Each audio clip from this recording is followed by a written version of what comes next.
Bienvenue à bord, monsieur. J'espère que vous apprécierez votre vol. Fabian se figea car la voix dans cet uniforme était celle de sa femme. Clara chuchota, « Attends, c'est Elena ?» Elena se pencha, calme mais fatale. « Vos boissons ou vos mensonges en premier ?» Fabian s'étouffa. « Elena, s'il te plaît », elle sourit comme un avertissement. « Détendez-vous, ce vol est long et les conséquences le sont tout autant. Veuillez vous asseoir et vous détendre pendant que nous plongeons pleinement dans cette histoire vraiment remarquable. » Les portes de la cabine étaient encore ouvertes lorsque Fabian monta à bord de l'avion, un doux bourdonnement de préparation remplissant l'air comme un avertissement silencieux que personne n'entendait. Il ajusta la sangle de son bagage à main et se pencha légèrement vers la femme à côté de lui, souriant de cette manière facile et détendue qu'il arborait lorsqu'il était sûr de lui. « Tu vois, un voyage déjà sans accroc, » murmura-t-il, la voix basse et confiante. Clara lui sourit en retour, les doigts effleurant sa manche comme si ce simple contact confirmait quelque chose de permanent. Pour les autres passagers, il n'était qu'un couple de plus commençant un voyage. Pour Fabian, c'était comme entrer dans une vie qu'il croyait avoir soigneusement séparée de celle qui l'attendait à la maison. « Bienvenue à bord. » dit une voix familière, chaleureuse, calme, professionnelle. « J'espère que vous apprécierez votre vol. » Le corps de Fabian réagit avant son esprit. Ses pas ralentirent, son souffle se bloquant à mi-chemin dans sa gorge. Il leva les yeux. Elena se tenait à l'entrée de l'avion dans son uniforme, la posture droite, l'expression posée, le regard fixe et indéchiffrable. Ses cheveux étaient soigneusement attachés, son maquillage subtil, chaque détail précis. Elle était exactement comme elle l'était toujours lorsqu'elle travaillait, compétente, contrôlée, intouchable. Clara sentit instantanément le changement en lui. « Fabian ?» demanda-t-elle à voix basse. « Qu'est-ce qui ne va pas ?» Il ne put répondre. Pendant une seconde suspendue, il envisagea de faire demi-tour, de faire semblant d'avoir oublié quelque chose. Mais les passagers se pressaient derrière eux, l'allée étant un chemin étroit qui ne permettait aucune retraite. Le sourire d'Elena ne vacilla pas, c'était le même sourire qu'elle offrait à chaque voyageur, celui forgé par la formation et la discipline. Mais maintenant, il portait un poids qu'il ressentait comme une pression contre sa poitrine. « Vos sièges sont juste au bout de l'allée sur votre gauche », continua Elena d'une voix fluide. Fabian hocha la tête, incapable de formuler des mots. Il avança, Clara à ses côtés, l'esprit embrouillé. Ce n'est pas réel. Ça ne peut pas arriver. Il avait vérifié les horaires. Il avait été prudent, assez prudent pour croire que les coïncidences ne le coinceraient jamais. Pourtant, Elena se tenait là, ni choquée, ni émue, ne réclamant aucune explication, simplement présente. Alors qu'il passait, Clara regarda en arrière, observant Elena avec une confusion grandissante. « Tu la connais ?» chuchota-t-elle une fois arrivée à leur rangée. Fabian s'assit avec raideur. « C'est compliqué, » marmonna-t-il. « Compliqué comment ?» Il regardait droit devant lui, les mains agrippées aux accoudoirs. « C'est ma femme. » L'expression de Clara changea, comme si quelqu'un avait dérobé le sol sous ses pieds. Elle rit une fois, un rire court et incrédule. « Ce n'est pas drôle. » Je ne plaisante pas autour d'eux, la cabine s'emplissait des bruits de ceintures de sécurité que l'on cliquait et de compartiments à bagages que l'on fermait. Elena se déplaçait gracieusement dans l'allée, aidant les passagers, répondant aux questions, sa voix assurée et professionnelle. Elle ne regarda plus Fabian, pourtant il sentait sa présence à chacun de ses pas. Clara se pencha plus près. « Tu m'avais dit que c'était fini. » « Ça l'est, » dit-il rapidement, trop rapidement. « Nous n'avons juste pas finalisé les choses. » Clara croisa les bras, le regard fixé droit devant. L'excitation qu'elle ressentait quelques instants plus tôt s'estompa pour laisser place à quelque chose de plus froid. « Est-ce qu'elle est au courant pour moi ?» Fabian déglutit. « Je ne sais pas ce qu'elle sait. » À l'avant de la cabine, Elena ferma un compartiment à bagages et échangea quelques mots discrets avec un collègue. Son expression restait inchangée. À l'intérieur, son cœur s'était emballé au moment où elle avait vu le nom de Fabian sur la liste des passagers quelques jours plus tôt. Le voir en personne confirmait ce qu'elle avait déjà accepté. Pourtant, elle ne ressentait aucune envie d'enfreindre le protocole, aucun désir de transformer la cabine en scène de théâtre. C'était le travail. Cet espace appartenait à l'ordre, pas au chaos personnel. « Mesdames et messieurs », annonça la voix du commandant de bord, « nous allons bientôt décoller. » Fabian s'adossa, fixant le plafond. Il avait imaginé de nombreuses confrontations dans la vie. Des disputes, des voix qui s'élèvent, des scènes dramatiques. Il n'avait pas imaginé le silence. Il n'avait pas imaginé que sa femme accueillerait sa trahison avec une maîtrise si totale que cela ressemblait à une distance qu'il ne pourrait pas franchir. Clara était assise rigidement à côté de lui, ne touchant plus son bras. « Tu aurais dû me le dire », dit-elle doucement. Il n'avait aucune défense qui ne parut mesquine. « Je ne pensais pas que ça aurait de l'importance. » Elle le regarda alors, et pour la première fois, l'incertitude remplaça l'admiration. « Ça a de l'importance maintenant. » L'avion commença à rouler. Elena prit place pour le décollage, les mains sagement croisées sur ses genoux, le regard droit devant.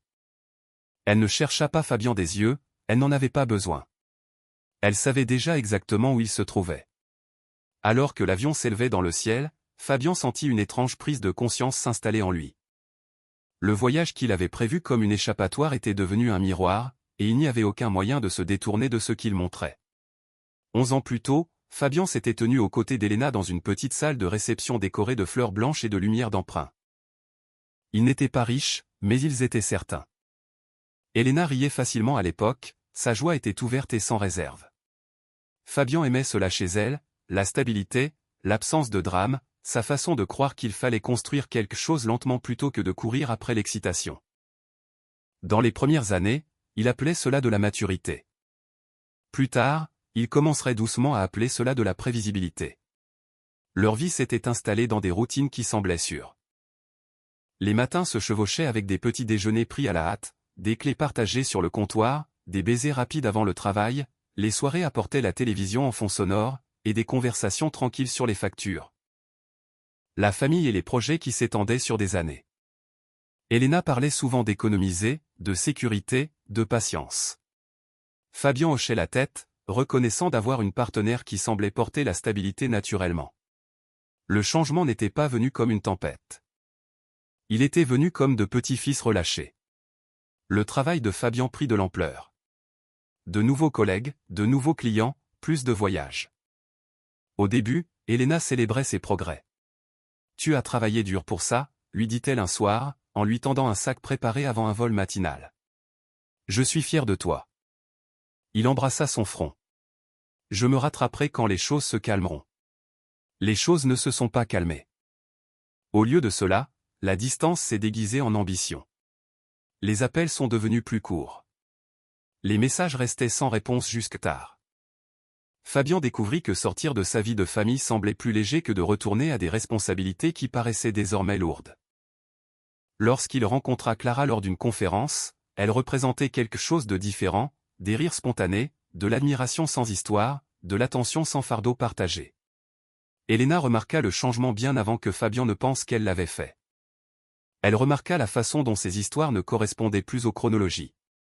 Les noms inconnus mentionnés avec désinvolture, sa façon d'éviter le contact visuel lorsqu'il parlait de voyage.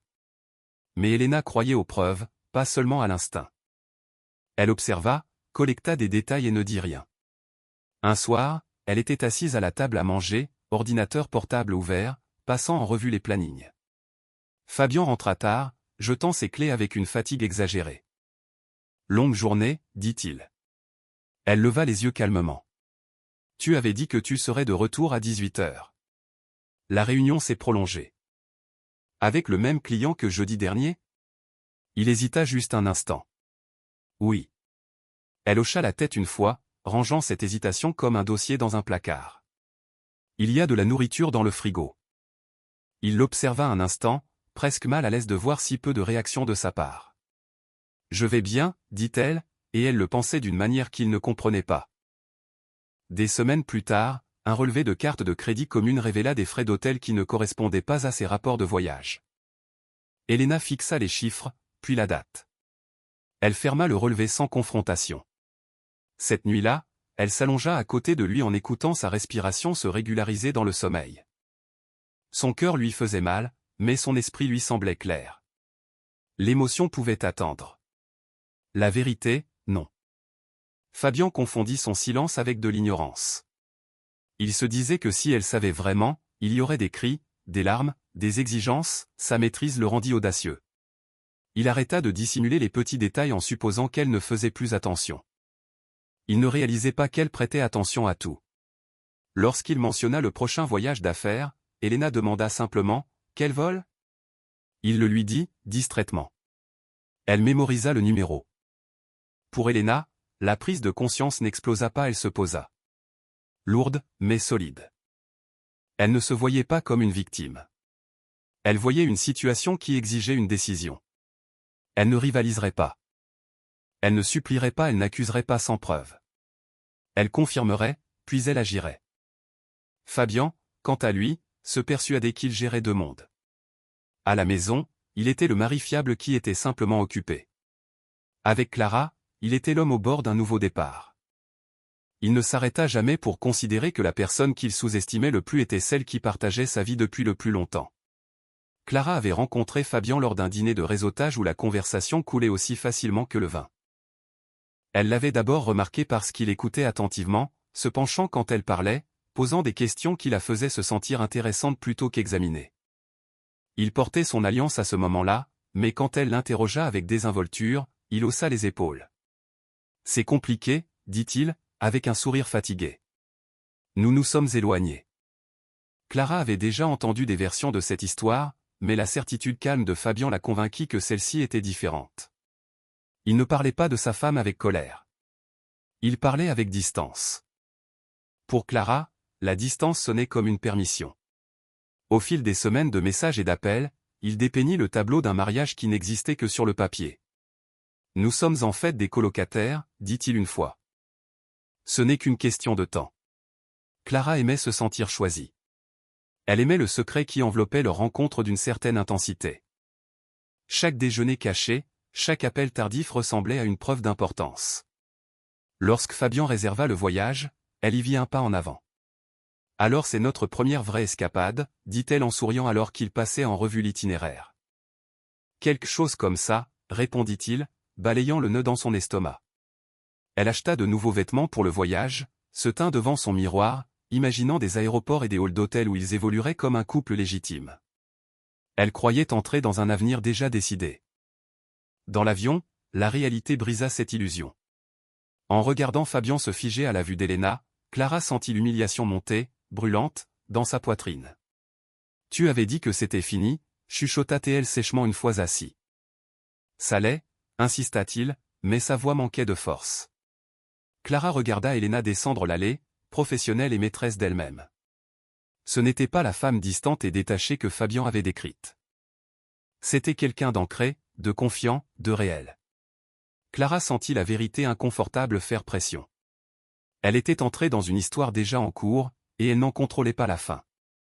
Au fil du vol, elle devint plus silencieuse. Le fantasme d'être le nouveau départ s'estompa pour laisser place à la réalité d'être une interruption. Les réassurances de Fabian sonnaient creux maintenant. Elle étudiait son profil, tendu, perturbé, et se demandait quoi d'autre il avait simplifié en lui parlant de sa vie.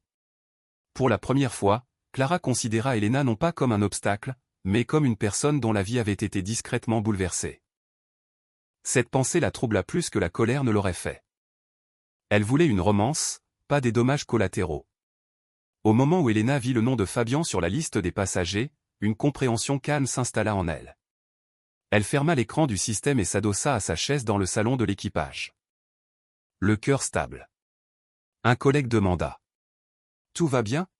« Oui, » répondit Elena, « je révise juste le planning de demain. » Elle aurait pu demander une réaffectation. Elle aurait pu éviter complètement la rencontre, mais l'évitement laisserait des questions en suspens, et Elena avait vécu assez longtemps pour savoir que l'incertitude épuise plus de force que la vérité. Elle choisit de travailler sur ce vol, pas pour le drame, pas pour la confrontation, pour la clarté. Ce soir-là à la maison, Fabian parla avec désinvolture de faire ses valises. Elena écoutait en pliant le linge. « Bon vol, dit-elle. »« Toi aussi, » répondit-il machinalement, ne remarquant pas le sens caché. À bord le lendemain, Elena se prépara comme toujours, vérifiant l'équipement, passant en revue les procédures, saluant l'équipage. Son professionnalisme n'était pas un masque. Cela faisait partie de qui elle était. Lorsque Fabian embarqua avec Clara, Elena sentit le dernier morceau de doute disparaître. Il y avait de la douleur, oui, mais aussi du soulagement. Maintenant, elle savait. Elle ne prévoyait pas de discours. Elle ne répétait pas sa colère. Son objectif était simple. Observer, confirmer, décider. La cabine, avec ses règles claires et ses rôles définis, lui semblait être un terrain neutre où l'émotion ne pouvait pas prendre le pas sur la discipline. En travaillant, elle remarqua l'évitement de Fabian. L'inconfort de Clara. Elle proposa des boissons avec le même ton qu'elle utilisait pour chaque passager. À l'intérieur, une voix douce disait « Voici la vérité de ton mariage maintenant ». Au moment où l'avion se stabilisa à son altitude de croisière, la décision d'Elena était formée, non par impulsion, mais par une certitude construite sur des mois. Elle ne se battrait pas pour une loyauté déjà accordée ailleurs. Elle ne rivaliserait pas pour un respect qui aurait dû être naturel. Lorsque le service se termina, elle se tint brièvement dans l'office, regardant par le petit hublot le ciel infini. Elle inspira lentement et régulièrement. Il y avait de la tristesse, mais pas de chaos. Elle avait sa réponse, et avec elle venait un calme auquel elle se fiait. Le signal de la ceinture de sécurité s'éteignit avec un doux carillon, et la cabine expira comme si tout le monde avait retenu son souffle pour le décollage. Les passagers bougeaient, se levaient, attrapaient des sacs, demandaient à leurs voisins de se déplacer. Le rythme normal du vol reprit, sauf dans la rangée de Fabian où le temps semblait épais et lent. Fabian gardait les yeux fixés droit devant, faisant semblant d'étudier la carte de sécurité glissée dans la pochette du siège, comme s'il ne l'avait pas vue 1000 fois. Ses paumes étaient légèrement moites. Il les essuya discrètement sur son pantalon, puis joignit les mains, les forçant à rester immobiles. Clara était assise à côté de lui, la posture rigide, les lèvres pincées. Elle essayait de paraître calme, mais ses yeux ne cessaient de se diriger vers l'allée chaque fois qu'elle entendait des pas s'approcher. L'odeur du parfum et de l'air recyclé se mélangeait étrangement, la faisant se sentir prise au piège dans une situation qu'elle ne comprenait pas encore totalement, mais dont elle gardait déjà rancune.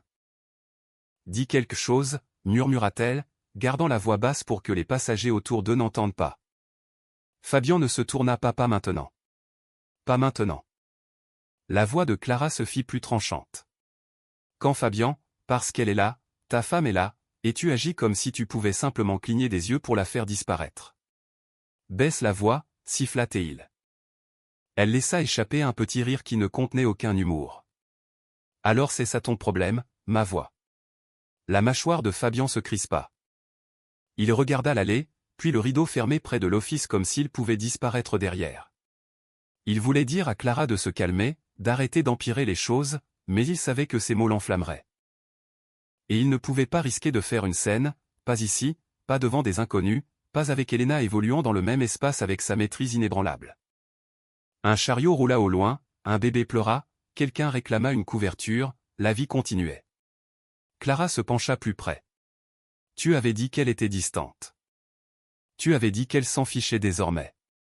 Les yeux de Fabian se posèrent sur les siens. Et pendant une seconde, son visage montra ce qu'il cachait. Panique, honte, calcul. Donne-moi juste du temps. Nous sommes sur un vol.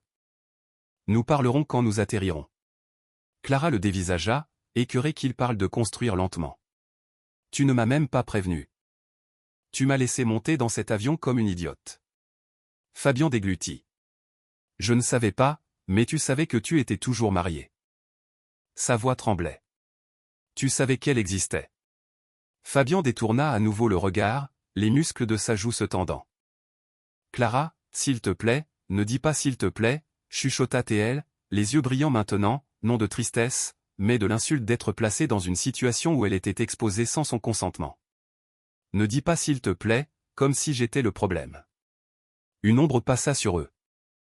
La poitrine de Fabian se serra. Il n'avait pas besoin de lever les yeux pour savoir qui c'était. L'odeur du parfum d'Elena, propre, subtil, familier, le frappa comme un souvenir qu'il ne méritait pas. Elena, sa voix se brisa doucement avant qu'il ne puisse s'en empêcher. Elena s'arrêta à leur rangée, le plateau de service à la main, son expression neutre, sa posture stable. Elle les regarda comme elle regardait n'importe quel passager. Mais ses yeux, lorsqu'ils croisèrent brièvement ceux de Fabian, portaient un calme qui le fit se sentir plus petit que la colère ne le pourrait jamais. « Bonjour, dit-elle poliment. Puis-je vous offrir quelque chose à boire ?» Le regard de Clara se posa sur le visage d'Elena, cherchant des signes, rage, jalousie, humiliation, n'importe quoi qui rendrait cela plus facile à catégoriser. Mais Elena n'en offrait aucun. Elle se tenait simplement là, professionnelle et posée. La gorge de Fabian se serra. « Je vais bien », dit-il rapidement, trop rapidement. Elena hocha la tête comme s'il s'était enveloppé de bonne manière. Clara ressentit l'étrange envie de se défendre, de dire « je ne savais pas », de s'expliquer. Au lieu de cela, la fierté raidit sa colonne vertébrale. « Je prendrai un soda », dit Clara. Elena attrapa une canette avec une grâce mesurée. Des glaçons, Clara cligna des yeux. Oui. Elena posa la boisson sur le plateau, puis la tendit avec la même efficacité calme qu'elle offrirait à n'importe qui. Ses doigts ne tremblaient pas, son sourire ne vacillait pas, elle ne jeta même pas un coup d'œil aux mains de Fabian crispées sur la coudoir. « Et pour vous, monsieur ?» demanda encore Elena, comme si sa première réponse s'était perdue dans le bruit de la cabine. Fabian sentit la chaleur lui monter au cou. « Monsieur », le mot atterrit comme une gifle contrôlée. Il ouvrit la bouche, mais sa fierté combattait sa peur. Il ne voulait pas avoir l'air faible devant Clara. Il ne voulait pas avoir l'air coupable devant Elena. Il voulait un équilibre impossible. « Juste de l'eau » dit-il. Elena hocha la tête.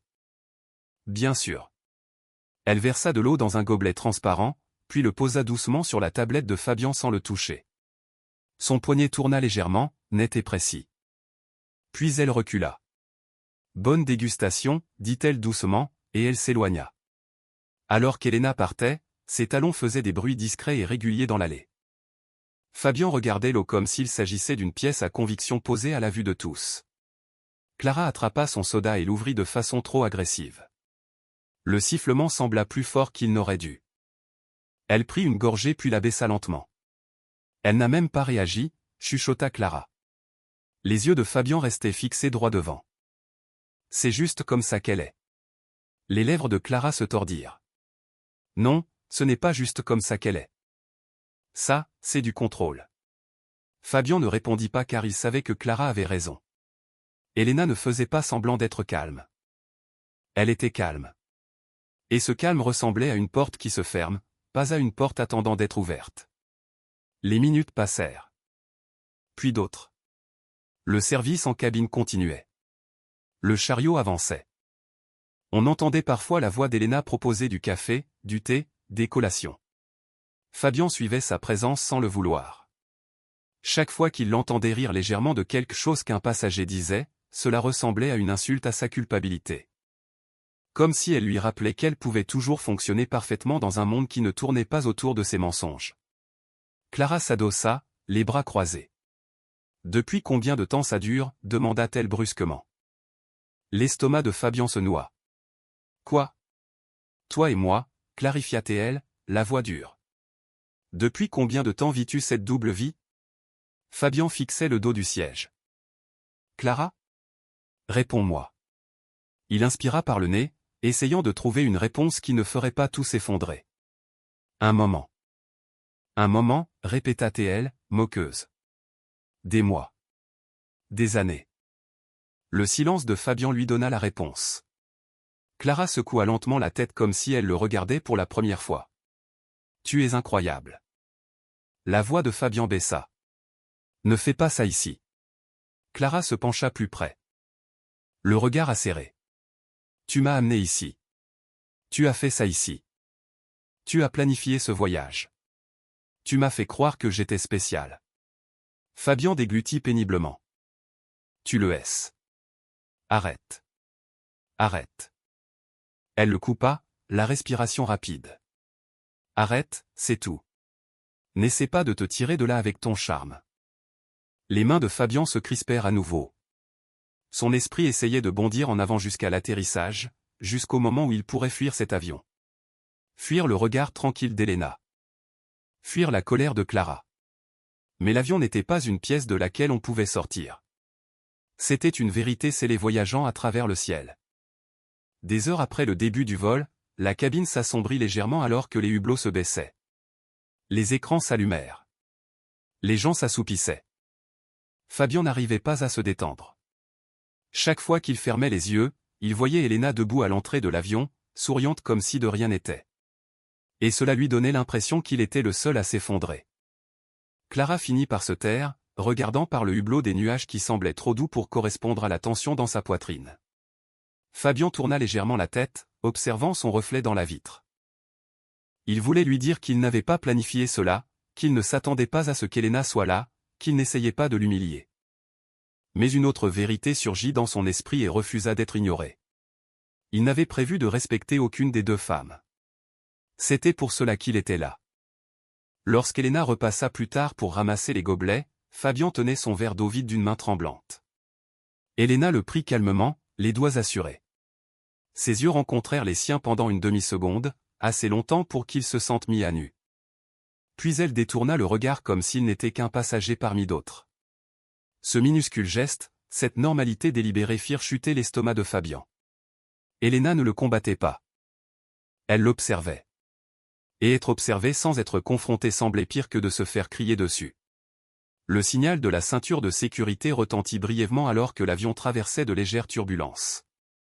Quelques passagers haltèrent, puis rirent.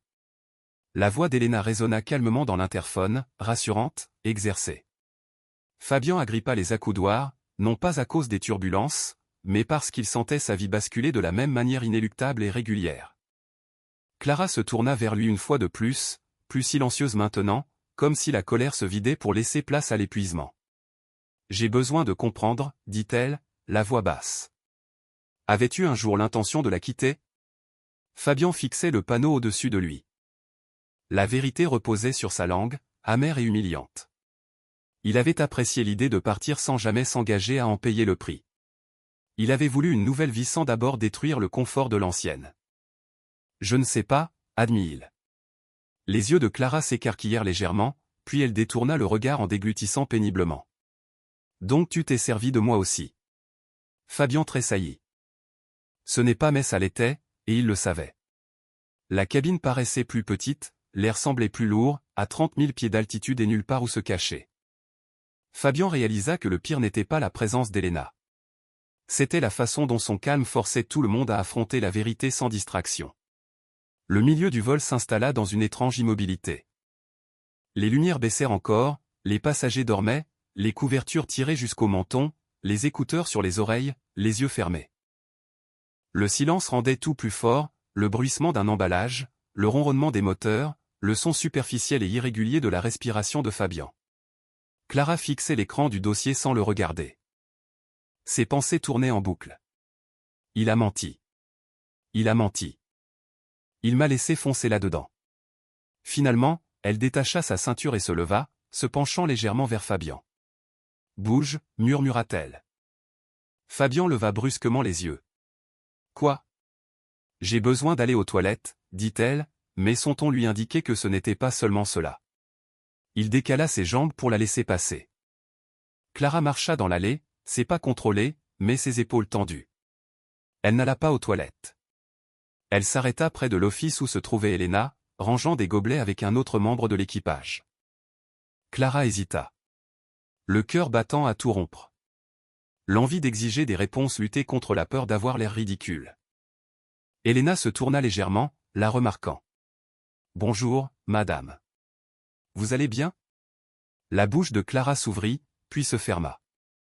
Elle força un petit sourire qui n'atteignit pas ses yeux. « Oui. J'avais juste besoin d'un peu d'eau. » Elena hocha la tête et attrapa un gobelet. « Plate ou gazeuse ?»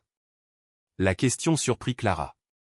Plate ou gazeuse, comme si tout cela était normal, comme si le monde ne s'était pas fissuré sous ses pieds. Plate, réussit à dire Clara. Elena lui tendit le gobelet. Leurs doigts se touchèrent presque, mais Elena garda une distance professionnelle. Ses yeux étaient calmes, mais pas froids. Clara ne pouvait y lire ni pitié ni cruauté. Elle ne pouvait y lire que du contrôle. Clara avala une gorgée, puis baissa le gobelet. « Vous êtes sa femme » dit-elle doucement, presque involontairement. L'expression d'Elena ne changea pas.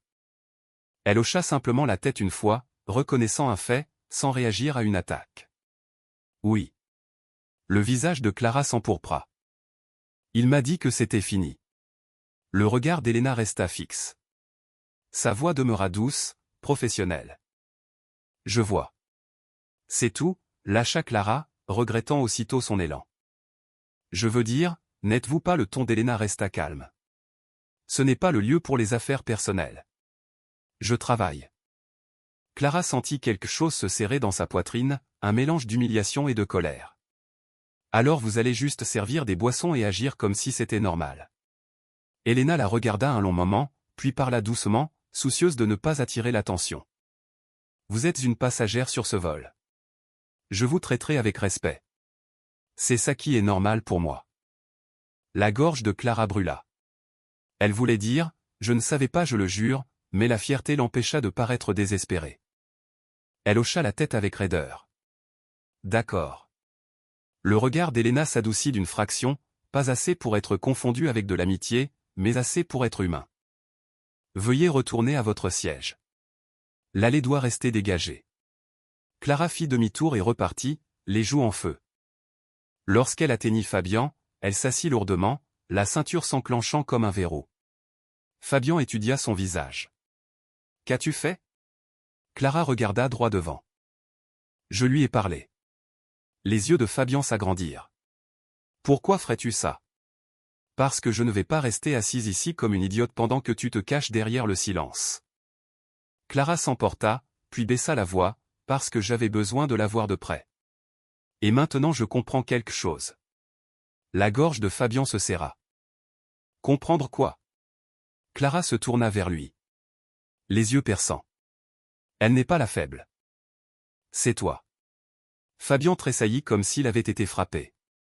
Clara? Non, chuchota férocement Clara. Ne dis rien. J'ai vu son visage.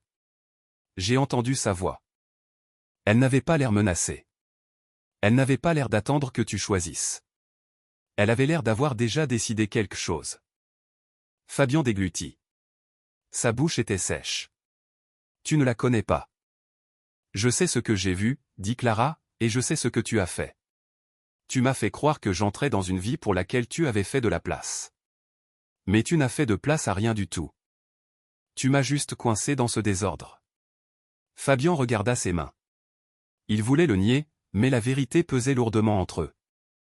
Clara expira d'une voix tremblante. Quand allais-tu me dire la vérité, après l'atterrissage, après avoir dormi dans le même hôtel, après m'avoir présenté comme quoi, ta collègue? La mâchoire de Fabian se crispa. Je n'avais pas prévu. Tu ne prévois jamais, coupa Clara. Tu te contentes de prendre.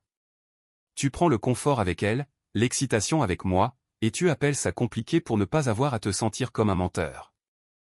Les yeux de Fabian se levèrent, en colère maintenant, sur la défensive. Tu agis comme si tu ne savais pas que j'étais marié.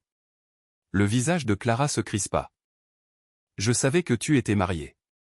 Je ne savais pas que tu vivais encore comme un mari. Tu l'as dépeinte comme si elle était déjà partie. La voix de Fabian baissa. Ce n'est pas si simple. Clara le regarda. Non, c'est exactement aussi simple que ça. Tu n'aimes juste pas les conséquences. Les mots le frappèrent de plein fouet car il savait qu'ils étaient vrais. La seule raison pour laquelle il n'avait pas mis fin à son mariage était que le terminer exigerait de l'honnêteté, de la paperasse, une perte, de l'inconfort, un jugement. Il l'avait repoussé en appelant cela du temps et bientôt. Une annonce de l'équipage retentit concernant le temps de vol restant. Fabian l'entendit à peine. Il sentait les regards des inconnus autour d'eux, non pas parce qu'il regardait, mais parce que sa culpabilité lui faisait imaginer que tout le monde pouvait le voir. La voix de Clara s'adoucit légèrement, l'épuisement remplaçant la fureur. « Qu'est-ce qui se passe quand on atterrit » demanda-t-elle. Fabian se frotta le front. « On va à l'hôtel. On parle. » Clara secoua lentement la tête. « Non, tu parles. J'écoute. C'est toujours comme ça avec toi. Tu construis une histoire, puis tu t'attends à ce que tout le monde vive dedans. » Fabian ouvrit la bouche, puis la referma. Il n'avait pas de meilleur plan. À l'autre bout de la cabine, Elena se déplaçait silencieusement, vérifiant les passagers, ajustant la couverture d'une femme âgée, ramassant un gobelet vide. Elle souriait poliment quand on lui parlait. Ses collègues rirent à un commentaire léger que quelqu'un avait fait. La maîtrise d'Elena ne se fissura jamais, mais à l'intérieur, ses pensées étaient stables et fermes. Chaque fois qu'elle regardait Fabian, même brièvement, elle voyait un homme qui s'était habitué à la tromperie. Le voir tendu, voir son arrogance s'effondrer dans l'inconfort ne lui apportait pas de joie. Cela lui apportait une confirmation. Dans l'office, un autre agent de bord se pencha vers elle et lui murmura avec désinvolture, « Tu vas bien? Tu as l'air concentré aujourd'hui. » Elena sourit légèrement, « Je m'assure juste que tout se passe bien. » Son collègue hocha la tête, satisfait, et s'éloigna. Elena respira lentement, doucement. C'était ce qu'elle voulait, que ce soit fluide, clair, contrôlé. Sa douleur n'avait pas besoin de devenir un spectacle. Sa décision n'avait pas besoin d'applaudissements. De retour à sa place, Fabian regarda Elena passer à nouveau, et il sentit quelque chose se tordre dans son estomac. Il voulait qu'elle explose. Il voulait qu'elle exige des réponses, car alors il pourrait réagir, se défendre, négocier, marchander. Mais Elena ne marchandait pas, elle observait. Clara s'adossa, les yeux fermés maintenant.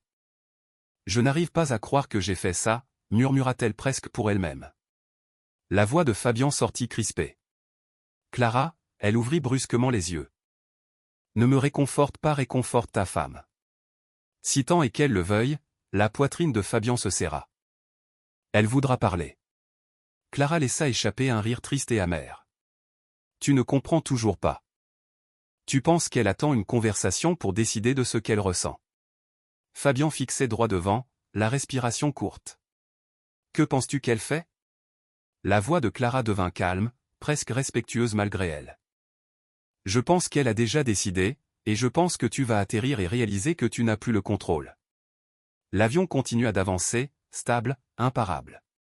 À l'extérieur, les nuages défilaient comme des témoins indifférents. À l'intérieur, Fabian sentit sa certitude s'échapper, remplacée par le sentiment terrifiant que la vie qu'il pensait pouvoir gérer glissait entre ses mains sans qu'une seule voix ne s'élève. La descente commença en douceur.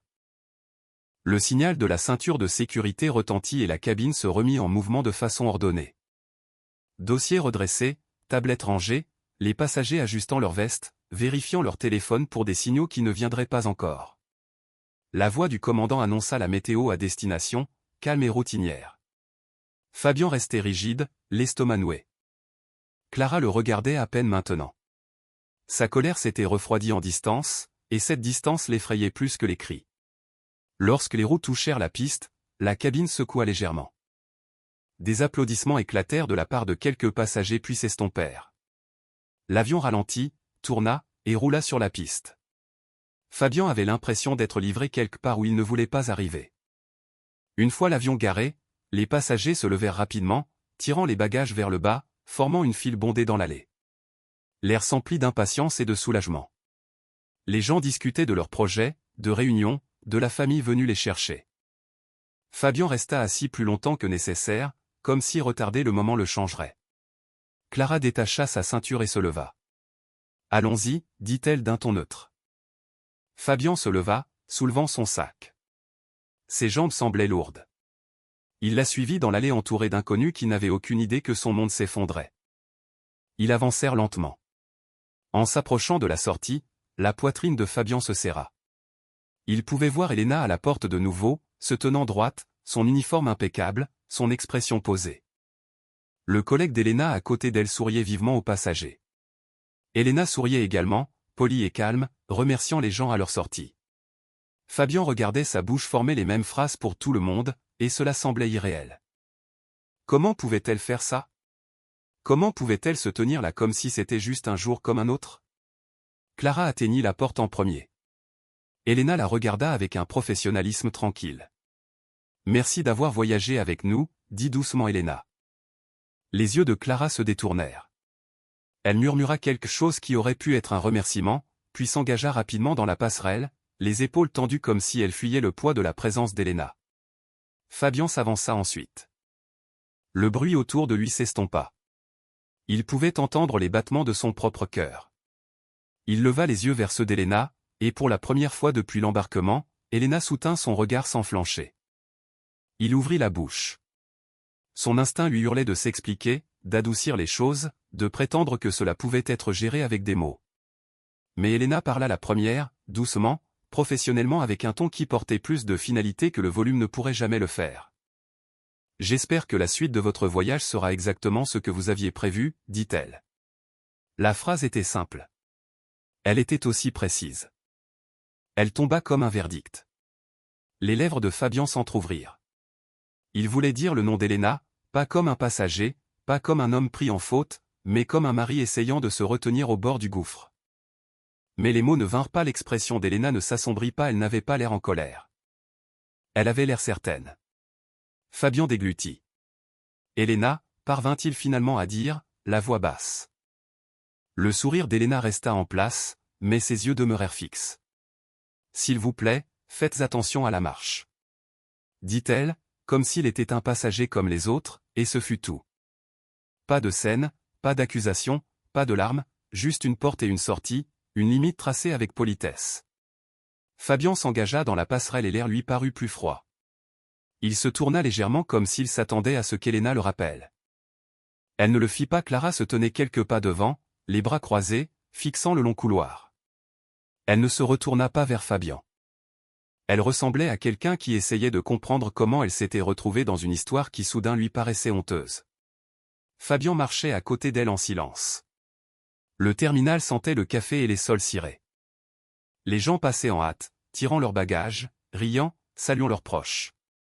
Fabian avait l'impression d'évoluer dans une vie normale tout en portant quelque chose d'anormal dans sa poitrine. À la récupération des bagages, ils attendirent sans parler. Clara vérifiait son téléphone à plusieurs reprises, non pas parce qu'elle avait des messages, mais parce que cela lui donnait quelque chose à faire de ses mains. Fabian essaya une fois. Clara, écoute. Elle le coupa sans le regarder. Ne dis rien. La gorge de Fabian se serra. Nous devrions parler. Clara se tourna enfin vers lui. Les yeux fatigués. Parler de quoi? Du fait que tu as menti? Que tu m'as mise dans un avion avec ta femme? Que tu ne comprends toujours pas pourquoi c'est écœurant? Fabian tressaillit. Je ne voulais pas, le rire de Clara fut court et vide. Tu n'arrêtes pas de dire que tu ne voulais pas que les choses se passent ainsi. Tu ne veux jamais rien de mal, Fabian. Tu te contentes de le faire, et tu t'attends à ce que tout le monde gère les dégâts. Leurs bagages arrivèrent. Clara attrapa immédiatement son sac, le tirant du tapis avec des mouvements brusques. Fabian descendit son propre sac plus lentement, ayant l'impression que ses bras étaient plus lourds que d'habitude. À l'extérieur du terminal, l'air était frais. Les voitures circulaient dans les voies de dépose minutes. Les chauffeurs tenaient des pancartes. Clara héla un taxi sans demander à Fabian. Lorsque le taxi s'arrêta, elle ouvrit la porte, puis marqua une pause, se tournant vers lui. Le cœur de Fabian fit un bond à cette pause, un espoir désespéré s'enflammant. Clara, l'expression de Clara se durcit. Ne me suis pas, dit-elle doucement. Fabian cligna des yeux. Quoi? Clara hocha la tête une fois comme pour confirmer sa propre décision. Je ne vais pas à l'hôtel avec toi. Je ne vais nulle part avec toi. Fabian s'approcha, baissant la voix. Tu es dramatique. Les yeux de Clara s'agrandirent, puis se rétrécirent. Dramatique? Elle se pencha légèrement en avant. Ta femme s'est tenue devant moi avec plus de contrôle que tu n'en as montré depuis des mois, et tu as le culot de me traiter de dramatique? Fabian déglutit. Clara, s'il te plaît, nous pouvons arranger ça. Le visage de Clara se tordit de dégoût. Arranger quoi? Tes mensonges? Ton mariage? Ton ego? La voix de Fabian se fit tranchante. Je tenais à toi. Clara le fixa. Non. Tu tenais à ce que je te faisais ressentir. C'est différent. Fabian ouvrit la bouche, puis s'arrêta. Il regarda Clara monter dans le taxi, son sac à côté d'elle, sa posture tendue et épuisée. Avant de fermer la porte, elle le regarda une dernière fois. Tu n'as pas le droit de briser les gens et d'appeler ça compliqué, dit-elle. La voix basse, mais ferme. Tu es juste égoïste. Puis elle ferma la porte. Le taxi s'éloigna, s'insérant dans la circulation, laissant Fabian debout sur le trottoir, son sac à la main et sa confiance brisée. Il resta là un moment, regardant la voiture jusqu'à ce qu'elle disparaisse. Un vide étrange l'envahit. Il s'attendait à ce que Clara reste, qu'elle soit l'échappatoire, le réconfort, la récompense de ses choix risqués. Au lieu de cela, Elle était partie dès le premier instant où la vérité s'était dressée devant elle. Fabian prit une profonde inspiration et regarda autour de lui. Il se sentait exposé, non pas parce que quelqu'un l'avait reconnu, mais parce qu'il savait soudain qu'il méritait de se sentir exposé. Son téléphone vibra, un message d'Elena. Il était court. Bien arrivé. Je serai à la maison demain. Nous parlerons à mon retour. Pas d'émoji, pas de colère, pas de supplique, juste une déclaration. Fabian fixa l'écran, un frisson le parcourant. Le message ressemblait à la voix d'Elena dans l'avion, contrôlé, factuel, définitif. Il tapa rapidement. Elena, s'il te plaît, parlons maintenant. Je peux t'expliquer. Le message s'afficha comme distribué, aucune réponse. Les mains de Fabian tremblaient légèrement alors qu'il baissait le téléphone. Il ressentit l'envie d'appeler, mais la peur l'arrêta. Que dirait-il? Comment pourrait-il expliquer quelque chose qu'il avait construit avec des excuses? Il commanda quand même une course pour l'hôtel, parce qu'il ne savait pas quoi faire d'autre. Le hall de l'hôtel sentait les fleurs fraîches et le désodorisant hors de prix. Fabian s'enregistra seul. La réceptionniste sourit poliment. Fabian força un sourire en retour, se sentant comme un imposteur. Dans sa chambre, il s'assit au bord du lit en fixant le mur nu. Le silence pesait sur lui. Normalement, il aurait envoyé un message à Clara, fait des blagues, prévu le dîner. Maintenant, il n'y avait plus rien. Seulement le poids de la présence calme d'Elena, le souvenir de ses yeux, la douce phrase à la porte qu'il avait d'une certaine manière plus mis à nu que des cris n'auraient jamais pu le faire. Il prit une douche, mais l'eau n'aida pas. Il changea de vêtements, mais le tissu lui semblait lourd. Il s'assit à nouveau, le téléphone à la main, rafraîchissant les messages par habitude. Aucune réponse. Fabian finit par composer le numéro d'Elena. Ça sonna 2 fois, puis tomba sur la messagerie vocale. Il réessaya. Messagerie vocale. Il jeta le téléphone sur le lit, puis le reprit immédiatement, la respiration rapide. La colère tentait de monter. Colère contre Elena pour être si calme. Colère contre Clara pour être partie. Colère contre les coïncidences, contre le destin, contre tout sauf contre lui-même. Mais la colère ne parvenait pas à prendre forme car, au fond de lui, il connaissait la vérité. Rien de tout cela n'était le destin. C'était des choix.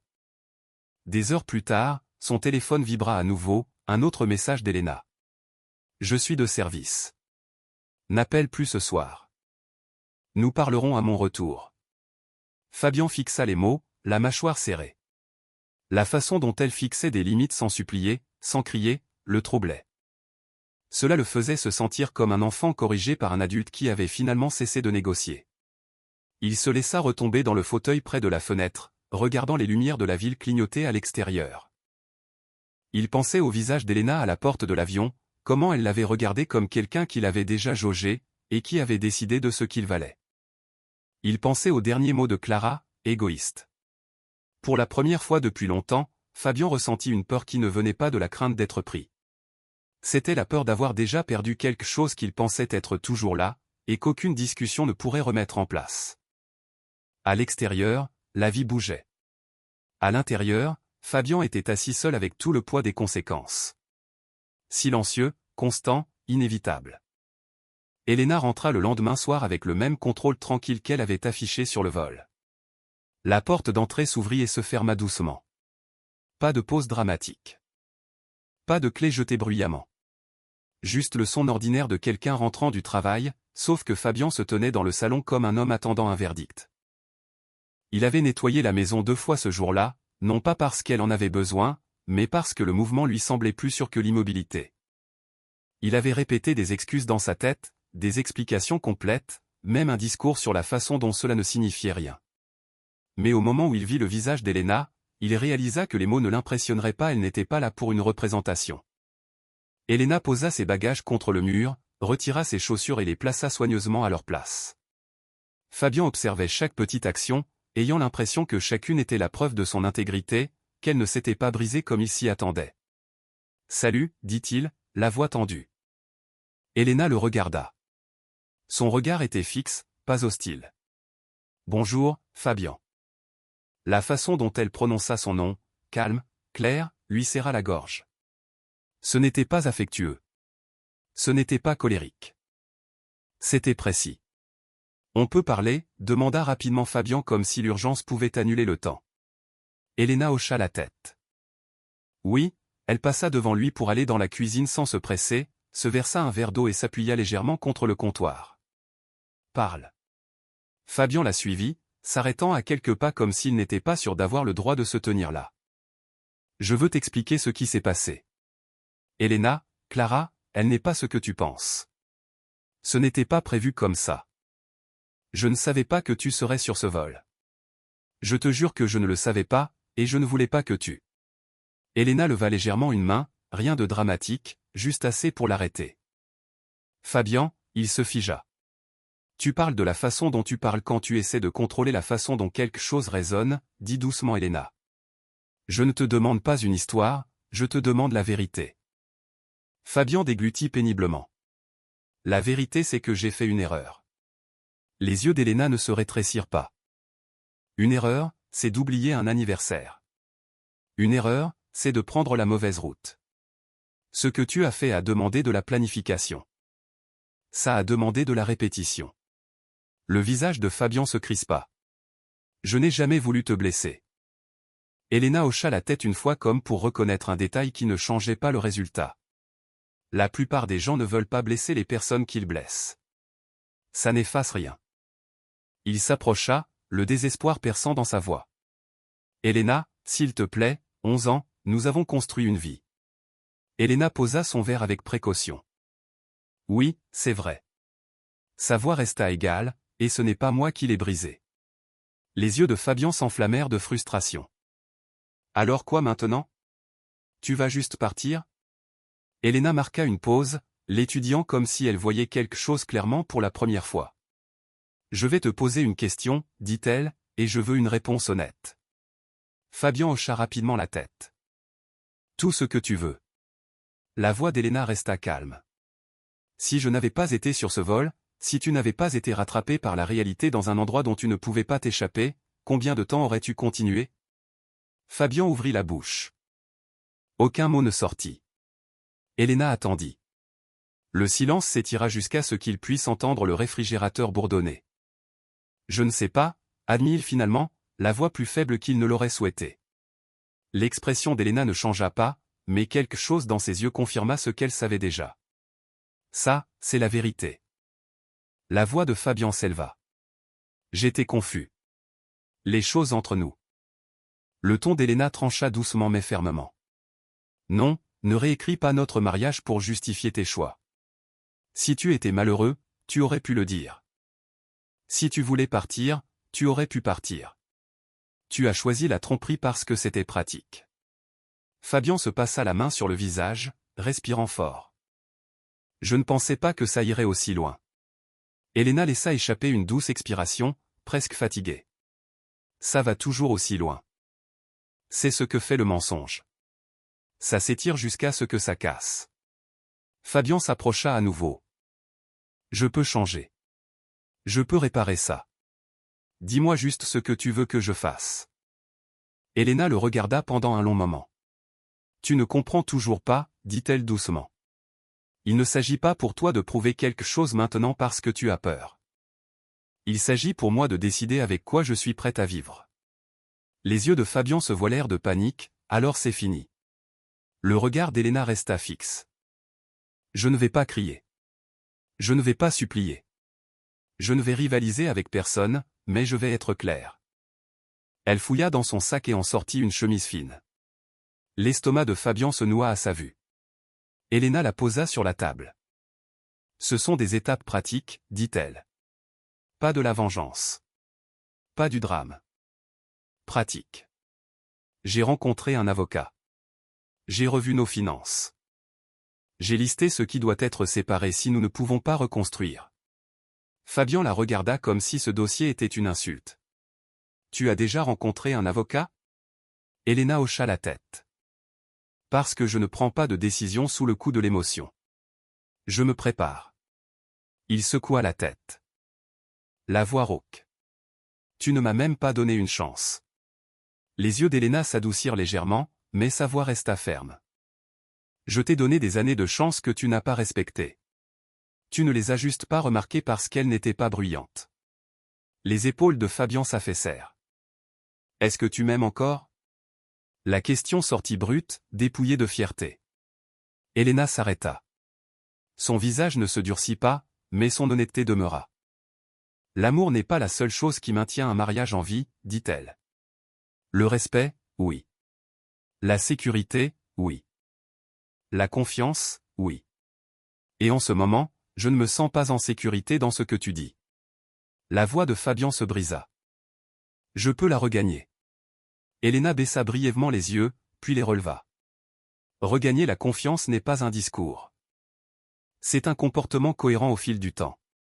Et même alors, je ne suis pas tenu de rester assez longtemps pour te regarder essayer. Il déglutit, ravalant des larmes qu'il ne voulait pas montrer. Alors que veux-tu? La voix d'Elena était calme, presque douce. Je veux de l'honnêteté sans excuse. Je veux des responsabilités sans marchandage, et je veux de l'espace. Les yeux de Fabian s'écarquillèrent. De l'espace? Elena hocha la tête. Tu dormiras dans la chambre d'amis pour l'instant. Nous ne ferons pas semblant que tout est normal. Nous ne continuerons pas à sourire pour le monde. Nous réglerons d'abord les aspects pratiques. Ensuite, nous déciderons s'il reste quelque chose à reconstruire. La respiration de Fabian se fit courte. Et si je dis non, le regard d'Elena soutint le sien. Alors je ne te combattrai pas, dit-elle doucement. Je partirai simplement. La simplicité de cette déclaration le frappa plus fort que des cris. Fabian la fixa, réalisant qu'elle était tout à fait sincère. Elle avait déjà accepté la possibilité de partir. Elle ne le menaçait pas, elle l'informait. Il hocha lentement la tête. Vois ok. Elena reprit son verre. Bien. Elle but une gorgée, puis le regarda avec une clarté inébranlable. Encore une chose. Fabian se crispa. Elena sur ce vol, dit-elle, n'était pas une performance. Je ne l'ai pas fait pour te punir. Je l'ai fait parce que j'avais besoin de te voir de mes propres yeux. Maintenant c'est fait. Et je ne pourrai pas l'effacer. Les yeux de Fabian se baissèrent. Je suis désolé. La voix d'Elena resta égale. Je sais. Puis elle ajouta, non pas cruellement mais avec vérité. Je ne sais juste pas si désolé suffit encore. Ils restèrent en silence pendant un moment. La maison semblait trop calme, comme si elle retenait son souffle. Fabian finit par murmurer, « Et Clara ?» Le regard d'Elena resta fixe. « Ça, c'est entre toi et ta conscience, » dit-elle. « N'amène pas son nom dans ma guérison. Je n'ai pas besoin d'elle pour expliquer ce que tu as choisi. » Fabian hocha la tête, la honte brûlant sa gorge. Elena ramassa son dossier et se dirigea vers la chambre. Sur le pas de la porte, elle se retourna. Son ton toujours calme. « Nous parlerons de nouveau demain. Pour ce soir, tu devrais te reposer. Tu as l'air de quelqu'un qui a enfin pris conscience des conséquences, mais n'attend pas le moment opportun. » Fabian ne put répondre. Il la regarda disparaître dans la pièce, et à ce moment-là, il ressentit quelque chose de nouveau, non pas la peur d'être pris, mais la peur d'être laissé derrière par quelqu'un qui avait cessé de négocier sa valeur. Clara ne quitta pas la ville immédiatement, mais elle quitta la vie de Fabian au moment où elle monta dans ce taxi à la sortie de l'aéroport. Dans sa chambre d'hôtel, elle s'assit sur le lit, sa valise non défaite, fixant le mur comme s'il pouvait lui expliquer comment elle avait confondu l'excitation avec la sécurité. Son téléphone vibra à plusieurs reprises. Le nom de Fabian clignota encore et encore. Elle ne répondit pas. Clara s'était toujours dit qu'elle n'était pas le genre de femme à se contenter d'un amour à moitié.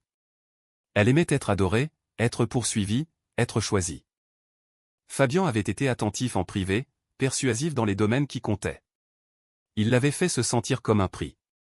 Maintenant, en rejouant le vol dans son esprit, elle réalisa quelque chose qu'elle ne s'était pas autorisée à voir. Fabian ne l'avait pas choisi ouvertement. Il l'avait caché, et il lui avait caché sa femme à elle aussi. Du moins, la vraie version d'Elena. Elle se versa un verre d'eau et le fixa comme s'il pouvait refroidir la chaleur dans sa poitrine. Le visage d'Elena ne cessait d'apparaître dans son esprit, stable, professionnel, inébranlable. Clara chuchota pour elle-même, elle n'avait même pas l'air effrayée. C'était la partie qui la troublait. Clara s'attendait à de la rivalité, du drame, une sorte de désordre émotionnel qui la ferait se sentir puissante par comparaison. Au lieu de cela, la maîtrise d'Elena faisait que Clara se sentait elle-même un peu enfantine. Fabian finit par envoyer un texto, « S'il te plaît, parlons. Je ne m'attendais pas à ça. Je tiens à toi. » Clara le lut 2 fois, puis posa le téléphone. Quelques minutes plus tard, « Je suis désolé de t'avoir mise dans cette position. Puis, je peux arranger ça, ne disparais pas. » La gorge de Clara se serra. Arranger ça. Comme si tout était un objet cassé qu'il pouvait réparer avec des efforts et de la persuasion. Elle réalisa que les excuses de Fabian semblaient avoir été écrites pour le soulager lui, pas pour sa dignité à elle. Elle appela son amie Nadia, la voix tremblante malgré sa tentative de paraître calme. « Où es-tu » demanda Nadia. « Dans un hôtel » répondit Clara, seule. Nadia marqua une pause. « Que s'est-il passé » Clara le lui raconta, brièvement, car le dire à haute voix rendait la chose plus humiliante. Quand elle en arriva à la partie où Elena était l'hôtesse de l'air, Nadia prit une forte inspiration. « C'est dingue, » dit Nadia. « Alors il t'a emmené dans un avion avec sa femme ?» Les yeux de Clara la picotèrent. Il jure qu'il ne savait pas qu'elle serait sur ce vol. Nadia se moqua. « Clara, même si c'est vrai, il t'a quand même emmené alors qu'il était marié. » Clara déglutit. Il a dit que c'était pratiquement fini. La voix de Nadia s'adoucit. « Et est-ce que ça avait l'air fini quand tu l'as vu » Clara hésita. « Non. »« Alors tu as ta réponse, » dit Nadia. « Les hommes qui sont pratiquement divorcés sont toujours magiquement encore mariés quand la vérité éclate. » Clara s'affaissa sur le lit, regardant sa valise. « Je me sens stupide. » Nadia répondit doucement. « Tu te sens utilisée. Il y a une différence, mais ne le laisse pas transformer ça en ta propre honte. Fais en ta leçon. » Après l'appel, Clara resta assise en silence, repensant à tous les moments où Fabian avait semblé sincère. Elle réalisa que la sincérité sans intégrité n'est que de la persuasion. Il pouvait penser ses compliments. Il pouvait penser son affection. Mais il avait quand même choisi la tromperie. Le matin, elle quitta l'hôtel tôt. À l'aéroport, elle vit des couples marcher ensemble, les doigts entrelacés, évoluant avec l'aisance des gens qui ne se cachent pas. Cette vue fit mal à sa poitrine, de colère. Non pas de la jalousie, mais la réalisation qu'elle avait accepté le secret comme étant du romantisme.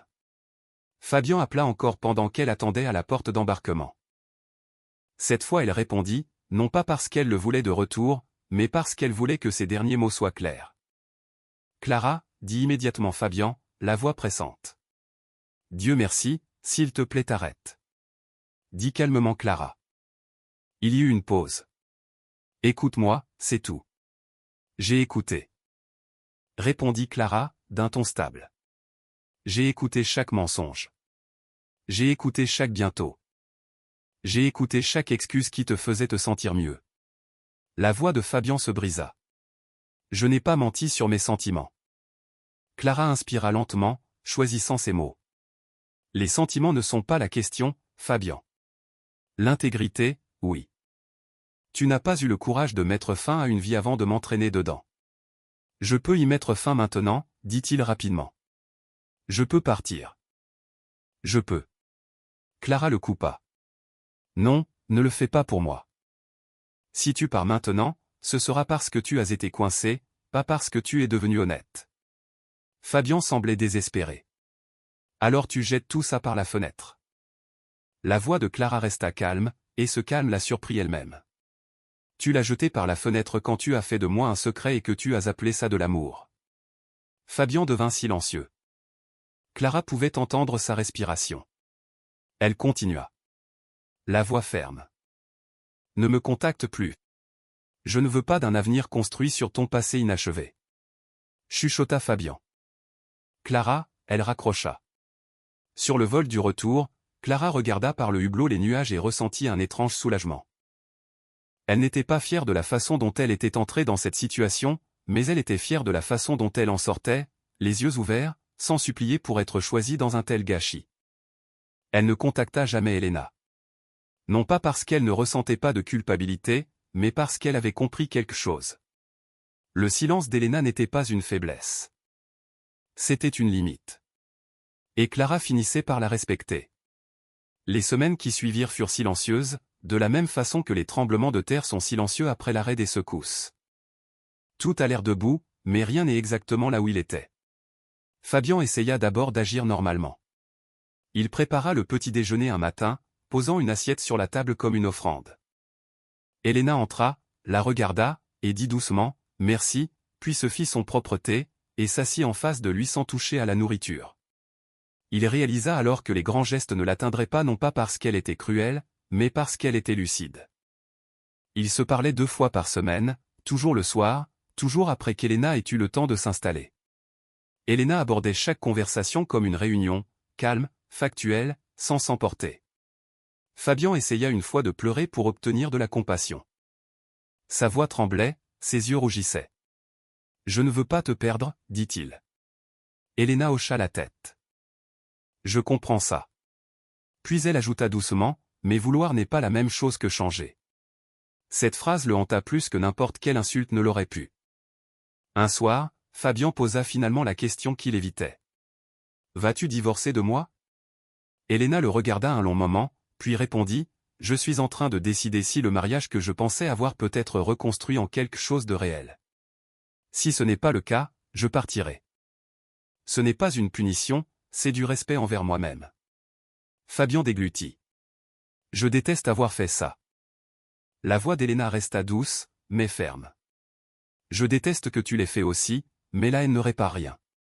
Prendre ses responsabilités, oui. » Elle lui tendit une liste qu'elle avait soigneusement écrite sur du papier. Ce n'était pas dramatique, c'est pratique. Des options de conseil conjugal, des étapes de séparation financière, des limites pour la communication, des règles pour reconstruire, si reconstruire était seulement possible. Fabian la fixa. « Tu as planifié tout ça ?» Elena hocha la tête. « Oui, parce que quand quelque chose se brise, la panique fait que les gens reconstruisent avec des mains tremblantes. Je ne reconstruis pas avec des mains tremblantes. » C'est à ce moment-là que Fabian commença à comprendre ce qu'il avait sous-estimé. Elena n'était pas passive. Elle était disciplinée. Elle ne criait pas, parce qu'elle n'en avait pas besoin. Son calme n'était pas du silence. C'était une force qui ne mendiait pas d'attention. Lors de la thérapie, quand le thérapeute demanda à Elena comment elle se sentait, Elena ne joua pas la douleur. Elle parla simplement. « Je me sens déçue, dit-elle. Je ne me sens pas en sécurité avec ces mots. Je suis fatiguée de porter la dignité toute seule. » Fabian essaya d'expliquer sa solitude, son stress, sa confusion. Le thérapeute écouta, puis lui demanda « Avez-vous communiqué quoi que ce soit de tout cela à Elena avant de choisir quelqu'un d'autre ?» Fabian ne put répondre. Ses excuses s'effondrèrent dans le silence.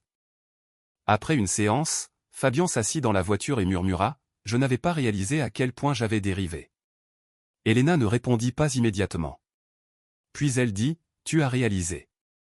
Tu ne t'en souciais juste pas assez pour t'arrêter. » La vérité dans sa voix ne sonnait pas haineuse.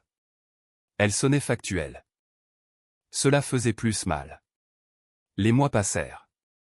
Fabian fit preuve de constance. Pas d'appel secret, pas de plan caché, pas de cri sur la défensive. Il gérait les factures en toute transparence. Il restait là où il disait qu'il resterait. Il s'excusait sans essayer de l'équilibrer avec des plaintes sur la froideur d'Elena. Elena observait, non pas avec de l'espoir, mais avec prudence. Une prudence forgée par l'expérience.